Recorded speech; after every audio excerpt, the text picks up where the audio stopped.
영화들 재밌게 잘 보셨습니까? 예. 감독님 앞에 계신데 재미없게 봤다고 이야기할 수도 없죠. 아니 재미없다고도 말하더라고요. 예. 돈 물어내라고 그분들.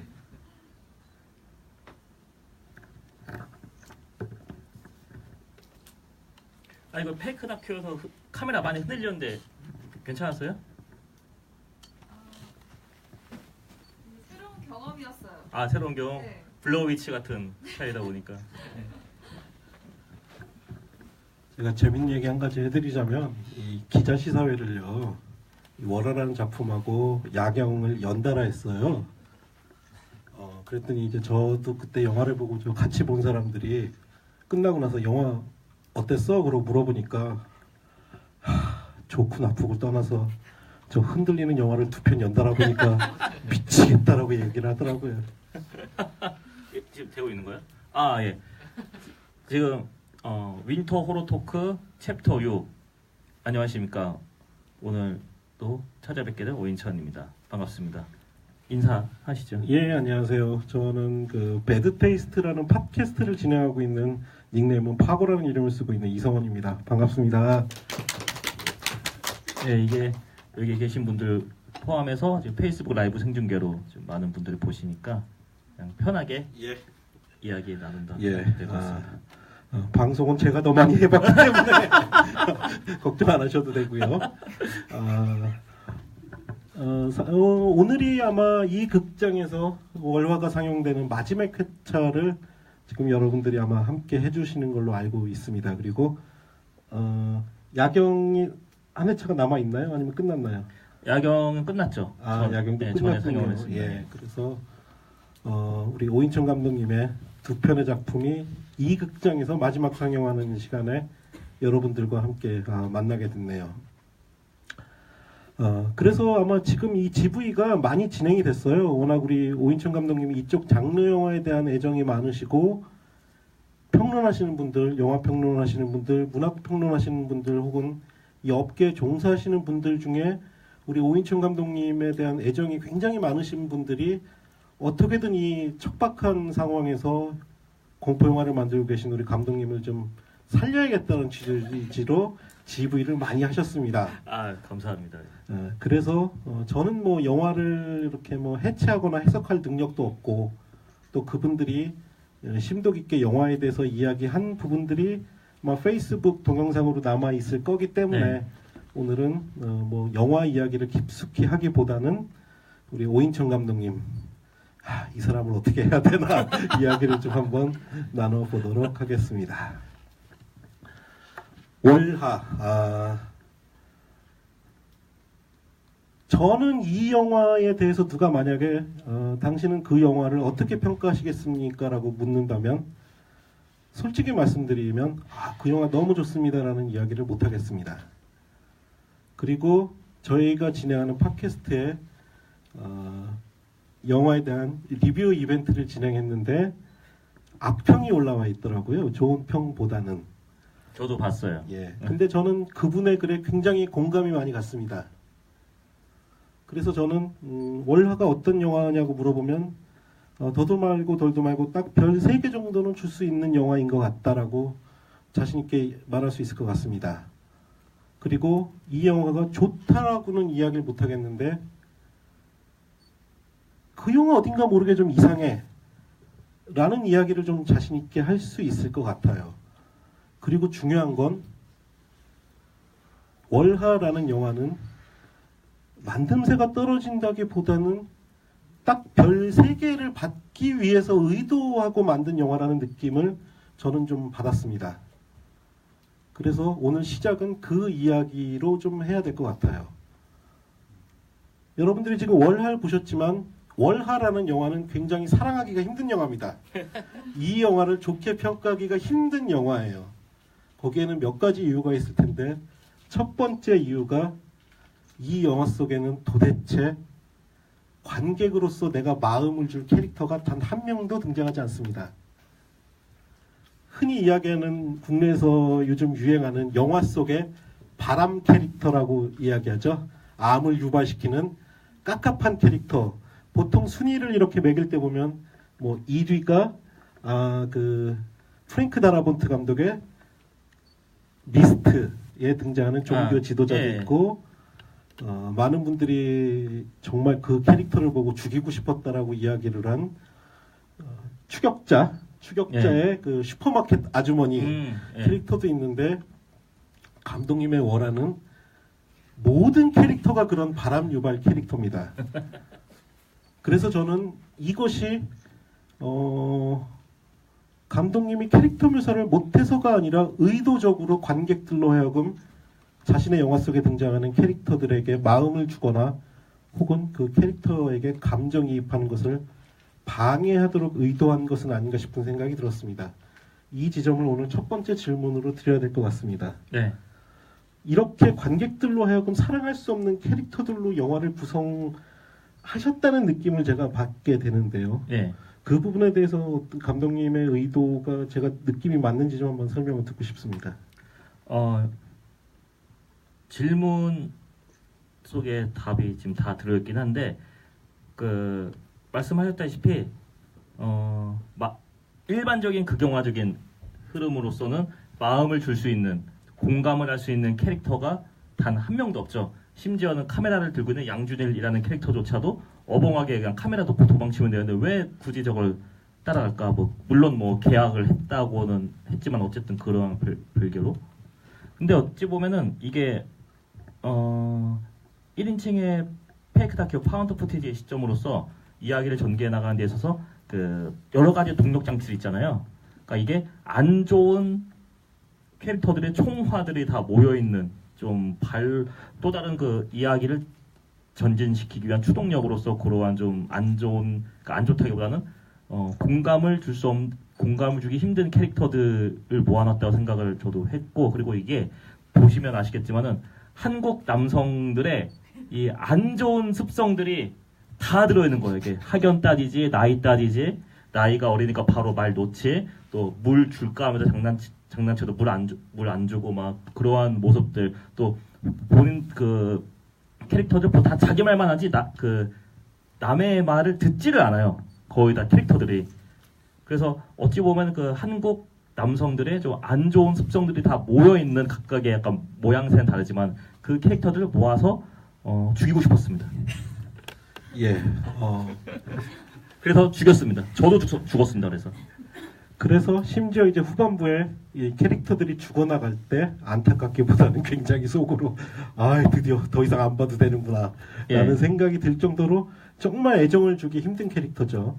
그래서 이제 어제 제가 오늘 이 GV를 위해 영화를 한 편 봤는데요. 영광스럽게도 감독님의 옆에 이렇게 모시고 라이브로 코멘터리를 들으면서 영화를 봤는데 주인공 그 윤진영 씨가 저는 사실 이 영화는 특별히 의상에 큰 비용을 지출하기 힘들 정도로 조금 열악한 상황에서 제작됐기 때문에 의상도 아마 배우들이 직접 준비를 하신 것 같은데 저는 그 윤진영 씨가 의상을 굉장히 센스 있게 잘 준비했다고 느낀 게 상의에는 어떤 세미 정장 스타일의 자켓을 입고 하의에는 한국 여성들이 굉장히 증오하는 스타일이죠.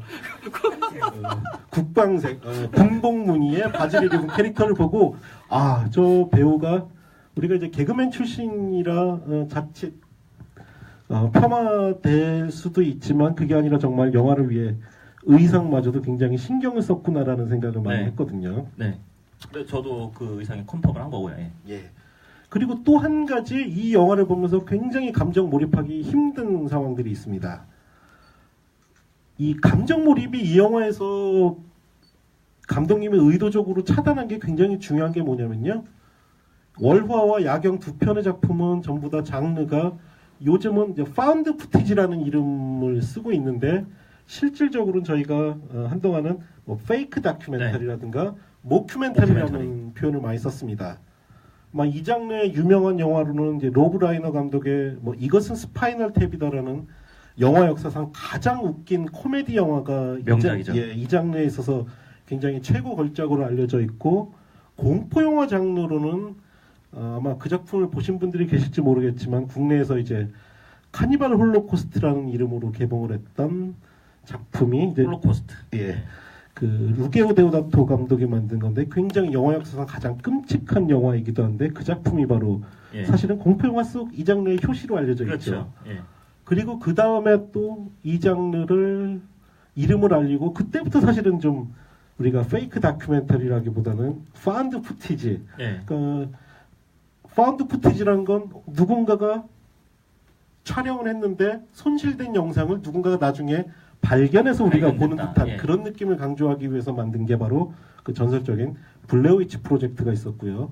그 다음에 또 이 장르에서 우리가 알 수 있는 게 그 파라노말 액티비티. 예.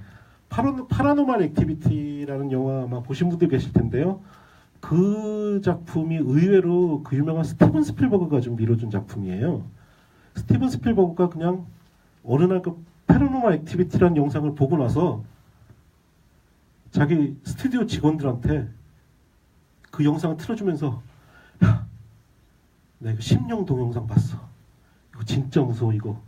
이 사건을 어떡하지? 라고 스튜디오 직원들을 놀렸대요. 근데 스튜디오 직원들이 다 속아 넘어갔다고 그러더라고요. 그게 영화가 아니라 실제 있는 일을 찍은 것처럼. 그 이야기는 무엇이냐면 결국 이런 장르, 파운드 푸티지 장르에서 제일 중요한 건 지금 관객들이 보고 있는 영상이 얼마나 사실성에 근접하느냐 혹은 이게 실제처럼 보이느냐가 중요한 요소거든요. 근데 말씀드린 것처럼 감독님은 정반대의 방법을 쓰셨어요. 네. 아까 말씀드린 것처럼 전혀 캐릭터들의 감정을 이입하기 힘들게 만들고 또 두 번째는 우리가 흔히 이야기하는 소격 효과라고 이야기를 하죠. 네.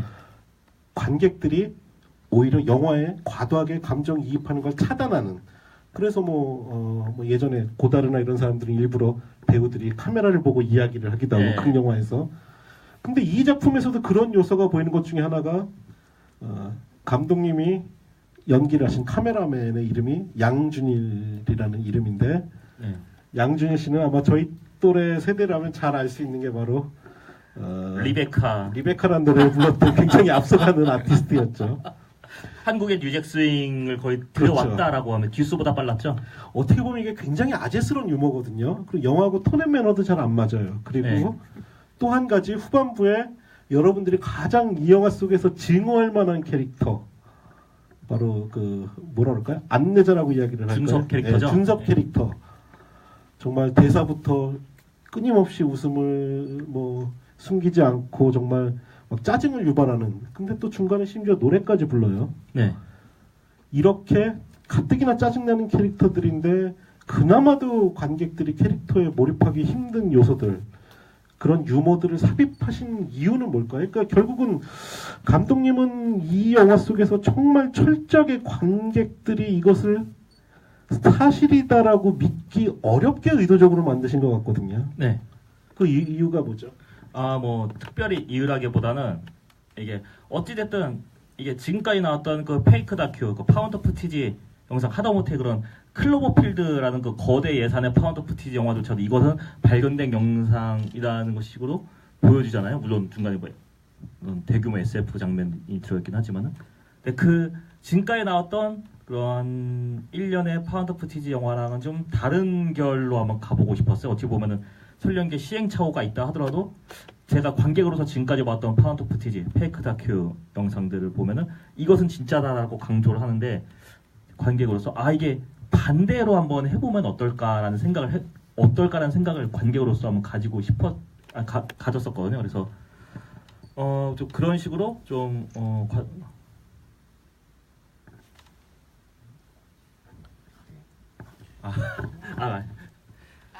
그래서 그 앞서 이전 그 호러 무비 토크 때도 그 얘기했던 거긴 하지만은 한국 고전 공포를 재해석하고 싶은 그러한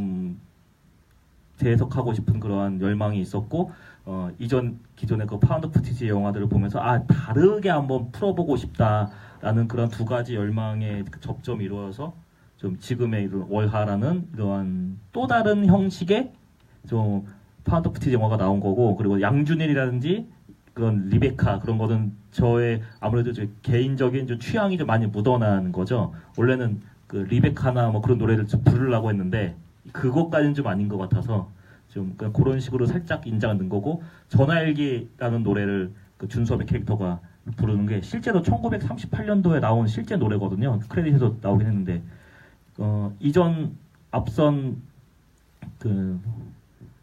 이 뭐지? 이 호러 토크 때도 얘기했던 긴 하지만은 이 월화에 등장하는 준섭의 캐릭터가 일제 강점기부터 살아 있어서 지금까지 왔다라는 그러한 전제를 무의식 중에 다듣는데 그 당시 이 친구가 젊었을 때 즐겨 들었던 유행가를 따라 부른 거다라는 그런 암시를 주고자 그렇게 넣은 것도 있긴 합니다. 예, 여기서 사실은 이제 오늘의 진짜 토크가 시작이 될 것 같은데요. 우리 감독님의 영화를 제가 누군가 월화라는 영화가 어떻습니까? 라고 물었을 때 제가 참 좋은 영화입니다 라고 대답하기보다는 참 이상한 영화 같습니다 라고 대답할 수밖에 없는 이유가 바로 이 지점에서 시작을 합니다. 파운드 푸티지 장르에서 관객들이 원하는 건 끊임없이 내가 이 카메라 시점으로 그 현장에 있으면서 이 카메라를 든 사람들이 겪는 공포감을 느끼고 싶어 할 수밖에 없거든요. 근데 감독님은 의도적으로 그것을 차단하고 전혀 다른 방식으로 저 장소, 저 카메라가 찍히고 있는 장소가 공포스럽기보다는 저 캐릭터들과 함께 있는 것이 오히려 공포스러운. 예. 그래서 오히려 저는 이 영화를 공포 영화라기보다는 일종의 블랙 코미디 영화로 보는 것은 어떤가 싶은 생각을 아주 정확한 하기도 했습니다. 결국은 이 부분이 결국 이제 우리 오인천 감독님이 이 대한민국이라는 척박한 장르 영화의 불모지에서 어떻게 살아갈 것인가 하고 관련된 이야기이기도 한데요. 네. 제가 서두에 오늘은 이제 오늘로써 이 모든 상영이 이 극장에서 마무리가 되고 이제 다행스럽게 또 내일부터는 다른 극장에서 상영은 되죠. 열화 같은 성원에 힘입어 다른 극장에서 상영이 됩니다. 예. 감독님은 지금 결국은 영화는 어쩔 수 없이 산업이잖아요. 네. 저희 방송에 소개가 됐던 내용인데 영화 자체가 태생적으로 예술에 있어서 굉장히 다른 분야입니다. 문학, 미술, 음악, 다른 분야들은 전부 다 사실은 어떤 미학의 관점에서 시작됐는데 영화는 태생부터가 시장에서 사람들로부터 돈을 벌기 위해서 탄생한 장르거든요. 그 관점에서 볼 때 우리 감독님은 대한민국에서 사실은 이러한 영화 일을 계속 하시기는 힘든 상황일 수도 있어요. 더군다나 이런 장르 클리셰를 어쩌면 또 이렇게 거부한 상황이기도 하시고. 네. 우리가 장르 클리셰란 말을 많이 하잖아요. 장르 클리셰 뭐냐면 그 장르에 일정하게 흐르는 법칙이거든요. 근데 이 법칙을 사용하는 이유가 있습니다. 수년간 관객들에게 입증된 법칙이기 때문에 그것을 사용하는 거거든요. 멜로에서는 심파로 간다든가 눈물을 흘리게 한다든가 공포 영화에서는 깜짝 놀라게 한다든가. 근데 이 장르 영화를 하심에도 불구하고 오히려 장르 클리셰를 거부하고 있는. 네. 그렇다 보면은 오히려 이 장르의 팬들로부터 외면당할 수도 있는 결과가 나올 수도 있거든요. 네. 그것을 즐길 수 있는 관객들도 있는 반면에 철저하게 그것을 외면받을 수도 있는데 네. 그럼에도 불구하고 그런 방법을 선택하신 이유는 뭔가요? 그럼에도 불구하고 이게 클리셰를 따라가면서 클리셰를 거부하는 게 그러면서 아무래도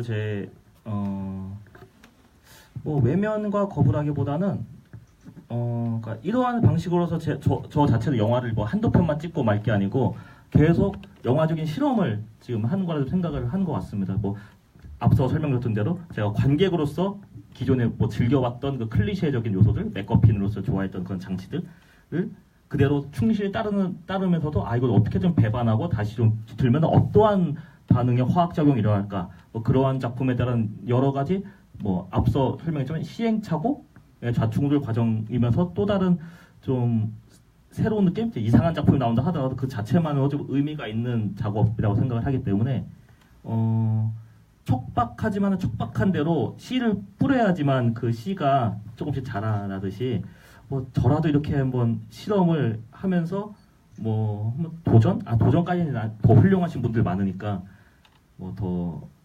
이렇게 도전을 하면서 이렇게 한번 저도 장르에 대한 실험을 하면서 좀 개척해 나간다라는 생각을 하고 있습니다. 그러면서 뭐 성취와 성과 이런 지점도 있을 거고, 아 이거는 역시 기존의 클리셰를 따르는 게 맞다라는 걸 저도 깨닫는 지점이 있을 텐데, 어찌됐든 제가 좀 예전 토크 때도 얘기를 했다시피 블랙 코미디적인 성향, 의도치 않은 블랙 코미디 영화를 좋아하기 때문에 예전부터 좋아했던 영화들에 대한 취향을 무시할 수는 없더라고요. 그래서 이전에 그러한 그 대규모 작업들을 하면서 느꼈던 그런 감정들도 같이 좀 이렇게 묻어난 것 같습니다. 예, 그러니까 보다 좀 구체적으로 설명을 드리자면 이 영화가 오히려 관객들에게 조금 더 좋은 호응을 얻거나 관객들에게 좀 더 좋은 평가를 받기 위해서라면 아마 카메라의 중심에는 유일한 여성 캐릭터가 쓰는 게 맞았을 겁니다. 그리고 우리가 기존의 공포 영화들이 네. 많이 쓰듯이 예, 과도하게 어떤 착취에 가까운 네. 여성 캐릭터를 활용하는 것이 저는 오히려 관객들의 호응에는 더 도움이 될 텐데, 오히려 저는 이 영화에서 가장 그로테스크한 캐릭터 중에 하나가 바로 여성 캐릭터가 아닌가 오히려 네. 싶을 정도로 철저하게 그런 방식을 거부하신 것 같습니다. 그리고 또 좀 여쭤봐야 될 게 월하. 혹시 여기 계신 어르신들은 월하의 공동묘지 보셨죠? 보질 않았지만 얘기는 많이. 아, 예. 예. 월하의 공동묘지 하면 제 생각에는 한국의 영화 팬들이 아직까지 가장 많이 기억하는 아마 공포 영화 넘버 3 정도 될 것 같습니다. 제가 그냥 과감히 지금 말씀드리자면 월하의 공동묘지가 있을 거고, 여곡성이라는 영화가 있습니다. 그 영화는 현재 리메이크 중이죠. 예. 그리고 또 한편이 깊은 밤 갑자기라는 영화가 있는데, 그 중에서도 월하는 굉장히 독특하면서도 전형적이에요. 한국의 공포 영화는 사실상 멜로의 변형이라고 보는 게 맞거든요. 그래서 월하 같은 경우도, 월하의 공동묘지 같은 경우도 일종의 치정극의 변환이기도 하고, 네. 우리가 그 뭐라고 설명할 수 없는 한국적 그렇죠. 예. 정서가 맺혀 있는 작품이긴 한데, 네. 다른 수많은 한국의 전설적인 공포 영화가 있고, 또 그것들을 활용한 영화들을 앞으로 연작으로 만드실 기획으로 알고 있는데, 네. 그 중에서도 첫 번째 작품으로 월화를 선택하시게 된 계기는 무엇이죠? 가장 한국의 공포 영화라고 무의식적으로 누군가 물어본다면 저도 자연스럽게 월화의 공동묘지가 얘기가 나온 다음에, 그 다음에 뭐 여곡성, 뭐 깊은 밤 갑자기, 뭐 월화의 3위인곡, 뭐 살인마 이렇게 막 나오더라고요. 그래서 그 중에서 가장 첫 번째로 서 있는 게 월화의 공동묘지, 저도 모르게 나오더라고요.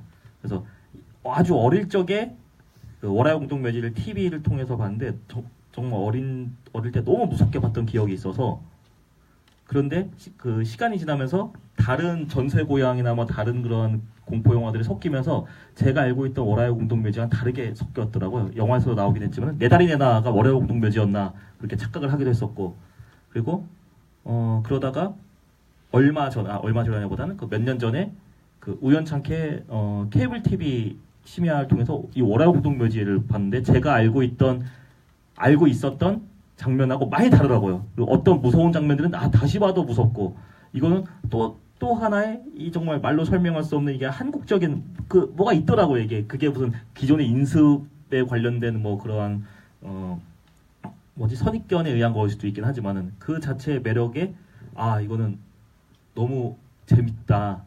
이게 나중에 언젠가 기회가 되면은 이거를 단순 리메이크라기보다는 이런 요소를 재해석해서 좀 기회가 된다면 저만의 스타일로 한번 좀 만들어보고 싶다라는 생각을 가지고 있었는데, 이번에 기회가 닿아서 페이크 다큐, 또 다른 스타일의 페이크 다큐 영화를 만들고 싶은 그 두 가지 욕망이 충돌을 해서 지금의 작품이 나오게 된 것 같습니다.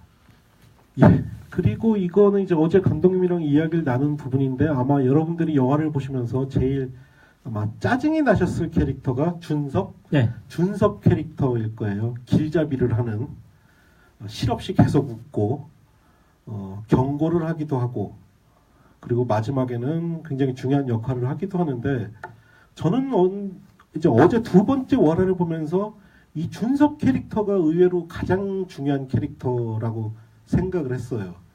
왜냐하면 제가 이 말씀 드렸더니 감독님이 내 의도를 어떻게 이렇게 알아채셨죠 하고 깜짝 놀라시던데요. 네.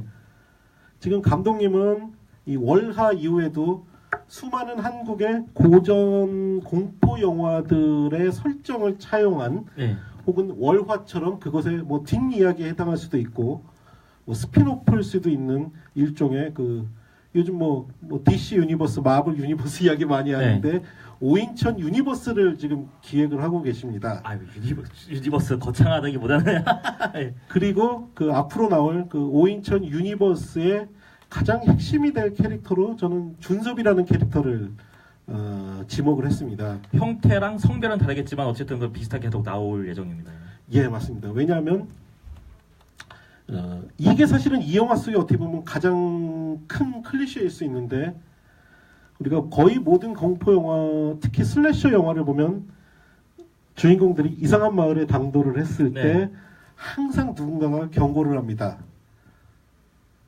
그들은 마치 영화 속에서 묘사되기에 미래를 볼 수 있는 사람일 수도 있고 아니면 이 사건의 전모를 알 수도 있는 사람이 있는데 주인공들은 항상 이 마을에 더 이상 오지 말라는 그 사람의 경고를 무시하고 마을에 당도했을 때 처참한 결과를 맞이하게 되죠. 예.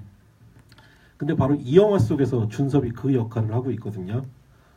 그래서 이 준섭이 아니더라도 준섭과 같은 캐릭터를 활용해서 앞으로 이후에 나올 계속 오인천 유니버스의 영화들을 계속 제작을 하실 거죠. 연출을 하시고. 예.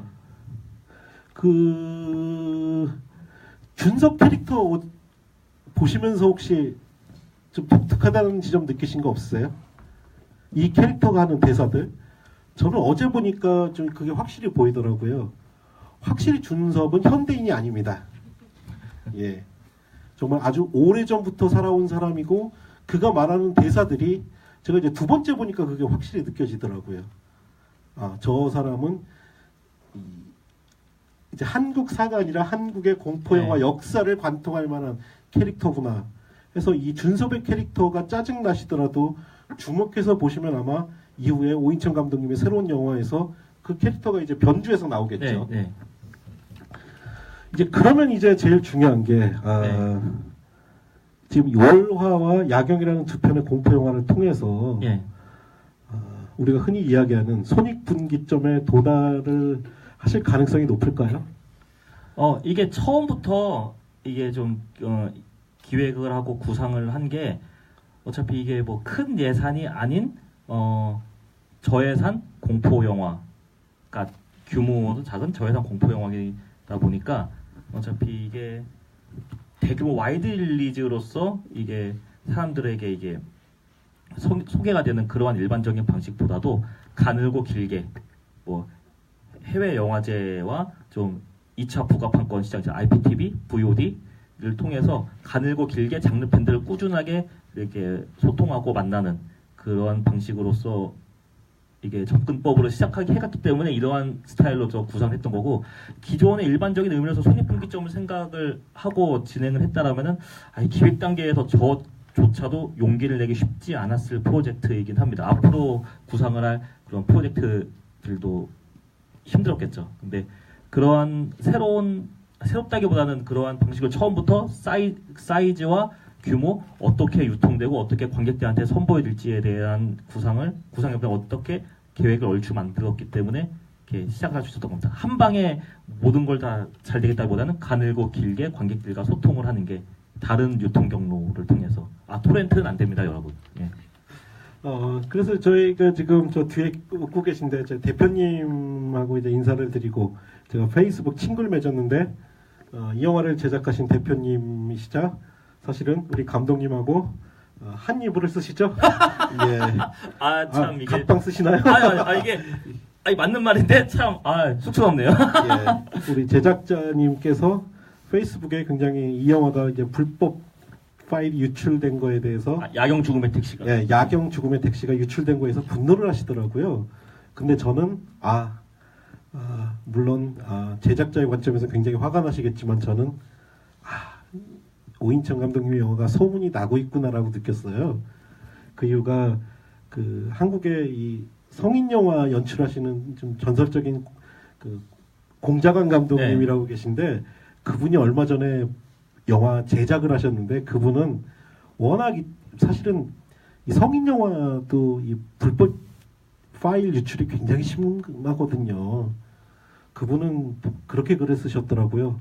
아, 내 영화가 드디어 불법 유출되기 시작했다. 다행이다. 소문이 났다라는 거죠. 소문이 났다는 얘기거든요. 이 얘기는 뭐냐면은 그래서 제가 아까 제작님한테도 말씀드렸는데 즐거워하시면 좋다. 어차피 유출된 건 유출된 거고 그건 2차로 뭐 법적 처리를 할 건 하는 거고 예. 그것보다 더 슬픈 건 사람들이 이 영화를 불법으로라도 다운받을 생각을 하지 않는 것이 정말 더 슬픈 일이다. 악플보다 무서운 게 무플이라고. 진짜 무플만큼 이게 서러운 게 없죠. 그 제가 이걸 또 여쭤본 이유가 저는 뭐 이렇게 농담처럼 이야기했지만 결국은 이게 산업의 관점에서 보면 감독님이 예. 계속 영화를 앞으로 만드시려면 예. 어쨌든 제작비 충당 예. 지금 뚜렷한 투자자가 나타나지 않는 상황에서는 네. 거의 자주 제작 형태로 직접 제작을 겸하셔야 될 텐데 예. 그런 상황이 앞으로 도래할 때는 어떻게 하실 건가요? 어떻게 지금 계속 지금 네 편의 영화를 만드셨잖아요. 네 편을 만들었죠. 예. 예. 근데 지금은 능력 있는 제작자분 때문에 영화를 계속 만들고 계신데 예. 이 상황을 언제까지 지속될 거라고 생각을 하시나요? 그래서 여러분들이 많은 다운로드, 합법 다운로드와 IPTV를 많이 봐주시면은 저희가 이러한 재미있고 좀 유니크한 작품들 계속 저뿐만이 아니고 다른 뭐 모든 감독님들, 다른 그 제작사 대표님들도 마찬가지 저와 같은 그 고민을 하고 있으실 겁니다. 대부분의 그 영화업계 종사하시는 분들이. 그래서 합법 다운로드 많이 부탁드리겠습니다. 그래서 저는 어떻게든 이 작품을 뭐 아마 앞서 말씀드렸다시피 대부분의 감독님들도 비슷하게 생각하실 거예요. 하다못해 핸드폰으로라도 영화를 찍겠다라는 생각을 하고 있기 때문에 아마 저도 그렇게 되지 않을까 생각이 듭니다. 물론 여기 계신 분들 중에 상당수는 이 영화와 좀 관련되신 분들이라 그런 생각이 덜 하실지 모르겠는데 한국 영화에는 아주 못된 습성이 하나가 있습니다. 감독님들이 공포 영화로 데뷔를 하셔서 종종 데뷔작인 공포 영화가 좋은 평가를 받고 흥행에 성공하기도 해요. 근데 그 장르를 이어가시는 감독님은 드뭅니다. 이게 이제 구체적으로 몇몇 영화가 나올 수도 있겠지만 혹시라도 그 감독님들의 명예에 조금 누가 될까봐 직접적인 성함은 말씀 안 드리겠는데 네. 그러니까 충무로에서는 지금 몇몇 감독님들이 데뷔의 수단으로 공포영화를 만들긴 하시지만 이 장르의 애정을 가지고 계속 공포영화를 만들고 있는 감독님은 우리 오인천 감독님이 거의 유일하다고 할 수가 있습니다. 그래서 뭐 결국은 원론적인 부분으로 다시 돌아가서 이렇게 수익을 장담할 수 없고 네. 지금은 다행히 너무 사랑하는 제작자의 적극적인 후원 때문에 가능하지만 예. 그럼에도 불구하고 계속 이 장르 영화를 하고 싶은 이유 더군다나 감독님 같은 경우에는 이미 충무로로 대변되는 어떤 기존의 상업 영화의 틀에서 경험을 많이 하셨잖아요. 네. 그리고 우리 막말로 거기서 이미 가오를 세워보신 분이기 때문에 예. 이런 작은 규모의 형태의 영화를 하시는 게 어떤 감독님들은 그것을 굉장히 거부하시는 감독님들도 있을 텐데 그렇죠. 그럼에도 불구하고 계속 감독님은 연출자로서 끈을 이어가고 계신데 예. 그러한 어떤 에너지, 파워의 원천이 무엇입니까? 그럼 도대체 원천이라기보다는 첫 번째는 설명해 주셨다시피 저희 또 좋은 제작자님을 만난 덕분이고 또 제가 하고 싶은 그러니까 처음부터 예산과 규모 뭐 그런 기본적인 사이즈를 떠나서 제가 정말 하고 싶은 이야기들이 정말 많았거든요. 그래서 이러한 작업들을 예전부터 하고 싶은 마음이 있었는데 뭐 어떻게든 영화를 만드는 게 좀 중요하다. 제가 좋아하는 예전부터 좋아하는 스타일의 장르와 이야기로 그게 좀 중요하다고 생각했기 때문에 저는 뭐 하물며 뭐 겪어보신 분, 저랑 뭐 겪어보신 분들은 아시겠지만 뭐 현장에 스텝이 뭐 아무도 없고 제가 뭐 카메라까지 드는 상황이 있더라도 제가 좋아하는 이야기, 제가 하고 싶은 이야기의 결과물로 어쨌든 뭐 이 영화를 좋아하든 싫어하든 어쨌든 관객들은 결과물로서 작품이 나오면 결과물로 모든 걸 판단하기 때문에 결과물로서 나오는 그게 중요하다고 생각을 해서 저는 뭐 이게 그게 중요하다는 생각을 처음부터 안 했어요. 그러니까 외형적으로 보여지는 영화의 규모면이나 이런 부분에 있어서는 크게 신경 쓰지 않고 계시는 거죠? 예, 어차피 근데 물론 그러한 요소들로 인해서 표현상의 제약은 있겠죠. 뭐 이런 상황에서 이 정도의 CG와 이 정도의 뭐 예산이 있으면 어떠한 더 표현의 그런 관용도가 높아질 텐데 물론 예산이 낮고 이게 한계가 있으니까 분명히 표현하고 싶어도 할 수 없는 그런 지점들은 분명히 있죠. 아마 월화도 그렇고 야경 죽음의 택시도 그런 지점들이 분명히 있고 저도 그걸 너무 잘 알고 있는데 그럼에도 불구하고 그걸 타개해 나가고 어떻게든 아이디어로든 어떻게든 좀 돌파해 나가는 게 뭐 창작자가 해야 될 당연한 뭐 한계 지점이면서 돌파를 찾아야 될 지점이 아닐까 생각이 듭니다. 이거는 뭐 저뿐만이 아니고 앞서 몇 번 설명드렸다시피 모든 감독님들, 모든 뭐 피디님들이 똑같이 공통적으로 고민하는 고민의 공유 지점이라 생각됩니다. 그래서 이제 어제 또 영화를 보면서 감독님이랑 이야기를 나눈 부분 중에 하나가 참 우리나라가 자연 환경이 이런 월화 같은 영화를 찍기에는 좋은 환경은 아니구나 느낀 게 블레어 위치 프로젝트를 보면 정말 외국은 나무들도 막 이렇게 높잖아요. 정말 산처럼 높고 사방이 나무로 둘러싸여 있어서 정말 고립돼 있다는 느낌을 받을 수가 있는데 한국은 그런 상황은 아니에요. 예, 그런 자연 환경을 찾긴 힘들어요. 그렇죠. 그래서 그것을 조금 만회하시기 위해 특히들이 고립돼 있다는 걸 강조하시기 위해 네. 어쩔 수 없이 카메라 워크를 많이 활용하신 카메라 워크를 많이 했고 예, 보이지 않는 편집을 많이 했죠. 예. 그런 지점들 많이 활용하신 것 같고요. 지금 차기작으로 또 개봉을 기다리는 작품들도 있고 또 곧바로 또 연출을 들어가시는 작품들도 있으시죠? 예, 앞서 많이 설명을 했지만은 이 자체도 여러 번 설명드렸는데 이 자체만을 처음 보시는 분들 때문에 또 설명드리자면은 그 루즈벨트 게임 위험지대라는 작품이 후반 작업이 이제 좀 마친 상황이고요. 그거는 또 설명드리기 좀 뭐한데 그래도 이 방송만 처음 보시는 분들 위해서 허트로코와 폼부스 베리드가 서로 만난 여성 원탑 스릴러입니다. 예. 지뢰를 밟은 여성 경찰이 고립된 게 벌어지는 그런 스릴러고 또 하나는 더스트 엔젤이라고 하드보일드 여성 버디 스릴러입니다. 북한 엘리트 여성 공작원이 임무 수행 도중에 그 중요한 운반품을 잃어버리게 되어서 그 운반품을 찾다가 미스테리한 남한 여성들을 만나게 되는데 이 여성들이 범죄자들인 거예요. 그래서 북한 엘리트 여성 공작원은 본인의 정체를 숨겨야 되고 남한 여성들은 본인의 범죄를 숨겨야 되면서 그러면서 벌어지게 되는 한정된 가상의 DMZ 사각지대에서 벌어지는 스릴러입니다. 그렇지 않아도 여기 지금 더스트 엔젤에 출연한 저희 나현주 배우님이 지금 와 계시는데 잠깐 여기 나오세요. 잠깐 나와서 여기 인사 좀 하세요. 영화를 바쁜 스케줄임에도 불구하고 와주셔서 여기 와서 찾아보시고 인사. 안녕하세요. 더스트 엔젤에서 지원 역할을 맡은 나현주입니다. 극중 캐릭터 이름이 나지원이거든요. 그래서 네네. 지원 캐릭터입니다. 네. 한번 인사하시고 간략하게. 네. 네. 갑자기 부른 겁니다. 이게 네, 갑자기 이렇게 인터뷰를 하게 돼서 좀 당황스럽긴 한데 우선 오인천 감독님과 더스트 엔젤 작품하면서 되게 많이 배우고 이런 현장 규모는 되게 작지만 제가 회식 때에도 감독님께 정말 감사하다고 말씀드리면서 저에게는 정말 제일 큰 현장이었다.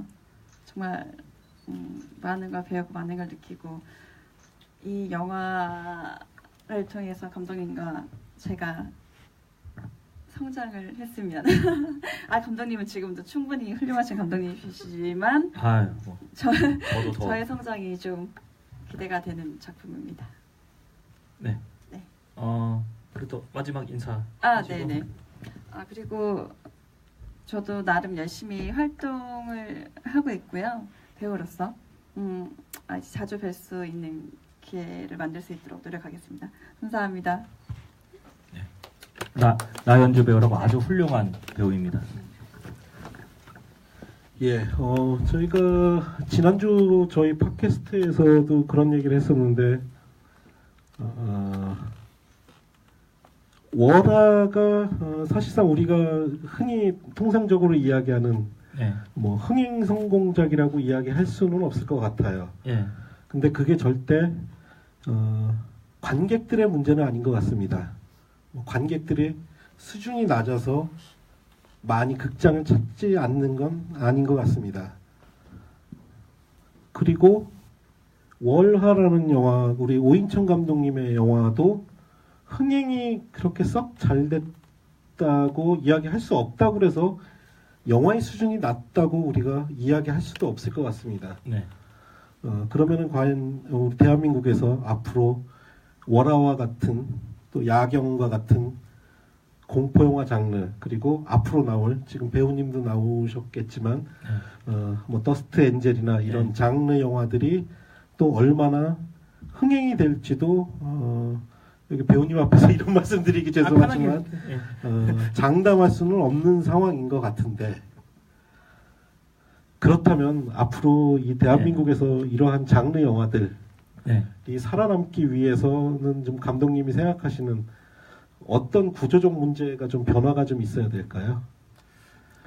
구조적인 문제 변화라기보다는 제가 봤을 때는 좀 더 창작자분들이 좀 더 지금도 많은 도전을 하시고 계시겠지만 더 도전을 더 많이 좀 하고 더 좀 이야기적인 측면이나 더 이야기적인 측면이나 약간 형식적인 뭐 측면 여러 면에서 좀 많이 좀 돌파구를 찾는 게 더 중요하다 생각합니다. 구조적인 측면, 저는 구조적인 측면의 문제라기보다는 저희 창작자들이 좀 더 어떤 면에서 관객들에게 새로운 뭐 재미의 형태 여러 가지가 있잖아요. 뭐 이게 어떠한 형태의 또 다른 관객들에게 즐거움과 재미를 줄 수 있을까? 장르는 공포뿐만 아니고 다양하게 있겠지만, 그래서 그 지점을 좀 더 그 매너리즘 없이 좀 더 그런 도전과 좀 실험을 많이 좀 해야 되지 않을까? 이게 뭐 이제 앞서 개봉이 될 텐저린 같은 작품은 뭐 아이폰 5S로 찍은 작품이 이제 나오잖아요. 예를 들면 뭐